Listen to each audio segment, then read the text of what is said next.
It was a place, a private spot for the royal family to carry the luggage, and we walked up to here.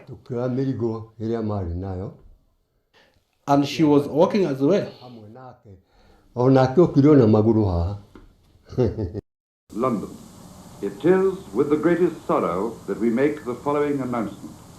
At 10:45 today, February the 6th, 1952, the King passed peacefully away in his sleep earlier this morning.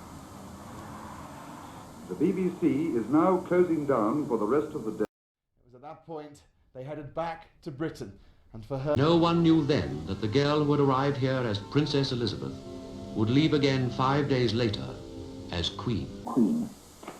How tragic to think that even this morning, as she sat at breakfast, talking about her father and proudly describing how bravely he'd stood up to his illness and how well he'd recovered, even at that moment, her father was lying dead and she had succeeded to his vast responsibilities.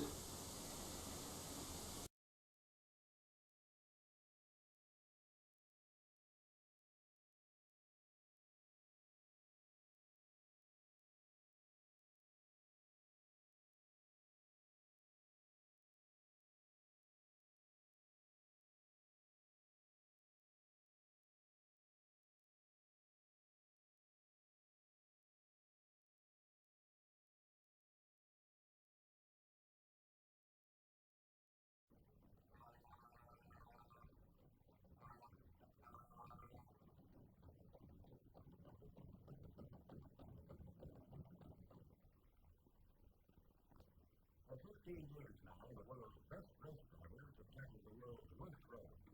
The 3,000-mile course of the East African Safari through the countries of Kenya, Uganda, and Tanzania.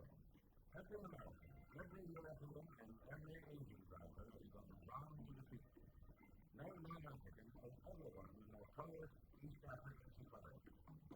Mile-high cliffs, elephants, floods, rocks, swells, unfriendly natives. Something always brings disaster. The American makers of down-the-rail trucks think about that. They wonder. They just wonder. What would happen to our truck if we sent them through the entire... Joginder Singh, you won in 1965. One final question. You know, a European has never won this rally. What do you think is the reason? Well, I think they have been very unlucky so far, but if they keep trying, one of these days they're going to win it. Is it a disadvantage that you don't live in this country? It is, yes, I should say. It's the same thing if I went to Europe. I have been to Europe and I tried my best to do well up there, but instead of just by finishing, I've not come anywhere near winning there.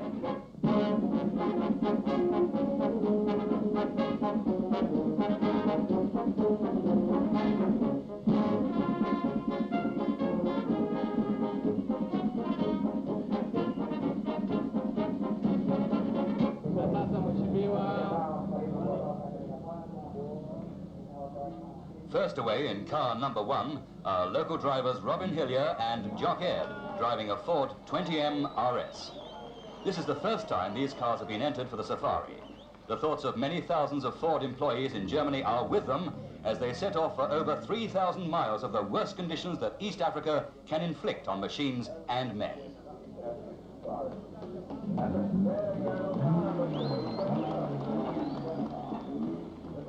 Scandinavian rally aces Bengt Söderström and Gunnar Palm are off in car number 2, another 20M with a 2.3-litre engine. One of the first hazards is to get out of Nairobi and into the bush without taking any enthusiastic spectators with you.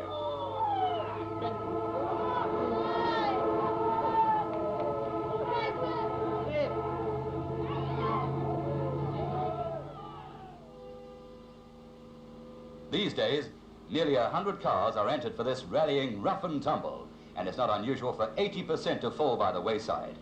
In 1963, there were only 7 survivors. Spring rains and clinging brown mud has often been the driver's downfall. But in this year of '69, the pre-safari days have produced burning sun and dry, rock-like surfaces. The unmade African roads are all ready to knock the stuffing out of car suspension systems. The 20M of Söderström and Palm.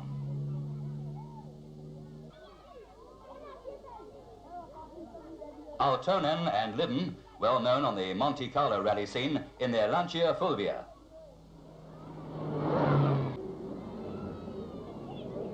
Drivers must check in at 51 time control points before they can relax and call it a day. Scores of local volunteers give up their time to man these stations. As the officials have set an average speed of 60 miles per hour throughout the 4 days and nights of the rally, every second counts when the wheels are not turning.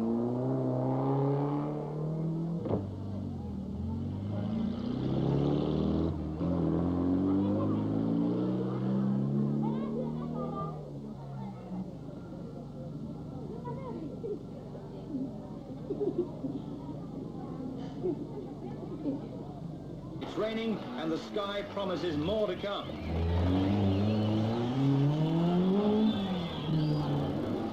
Next away is Britain's Roger Clark.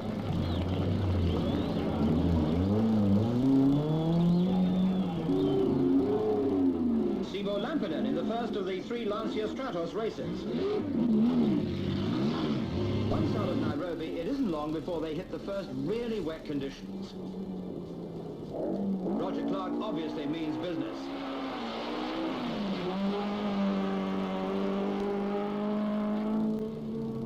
Bjorn Voldegaard's a little more cautious and takes to the water halfway through.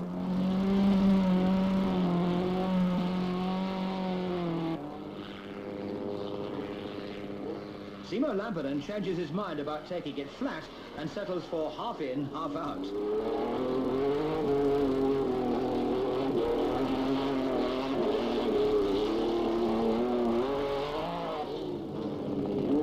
Sandro Munari tries to avoid the water altogether and almost succeeds.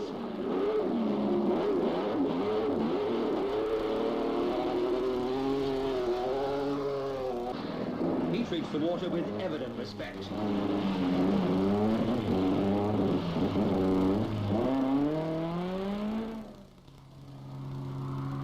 Before long, dry roads give Ari a chance to return to a more characteristic pace.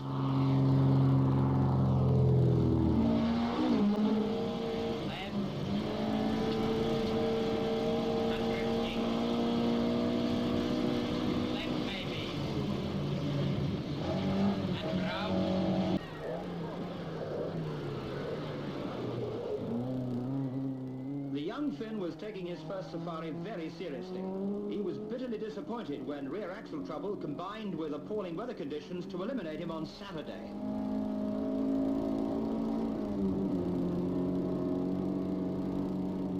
Not only Ari was to have trouble, Hannu Mikkola was to retire even earlier.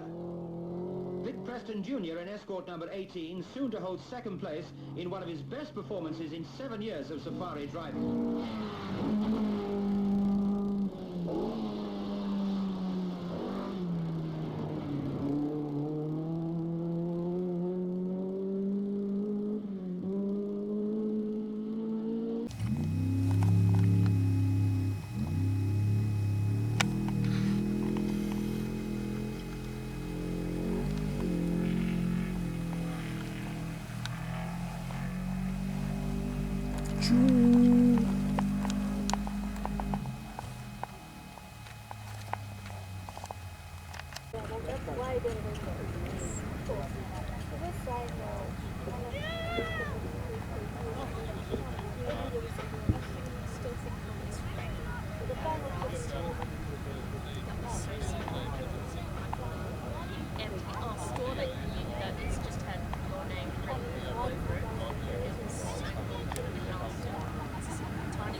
It's flying.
Zoom back so that you get a wide angle,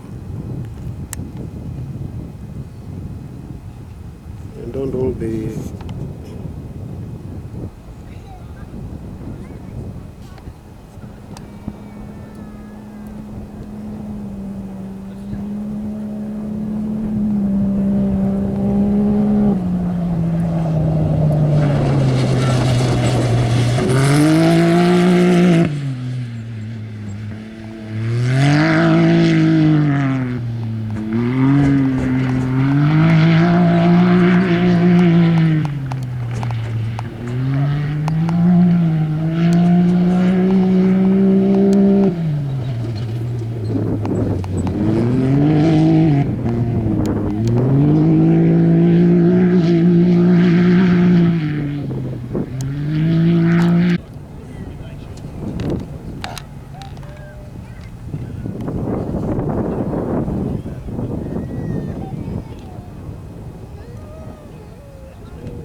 go.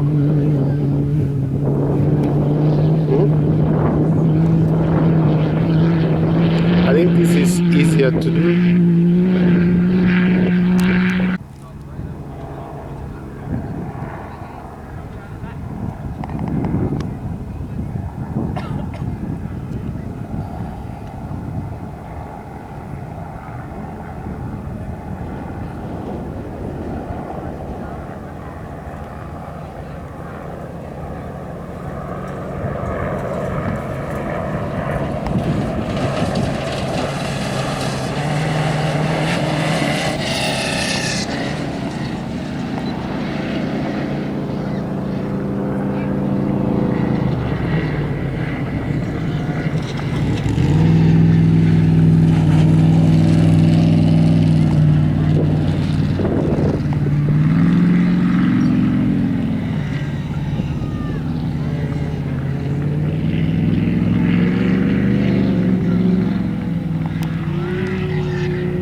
Well, we're gonna go.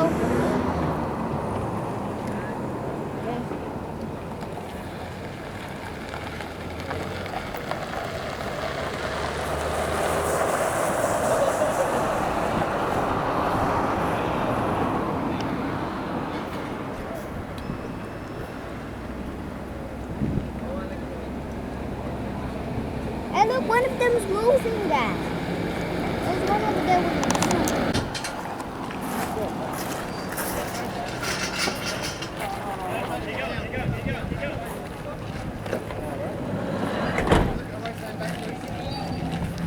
Back by your 3 boys, good.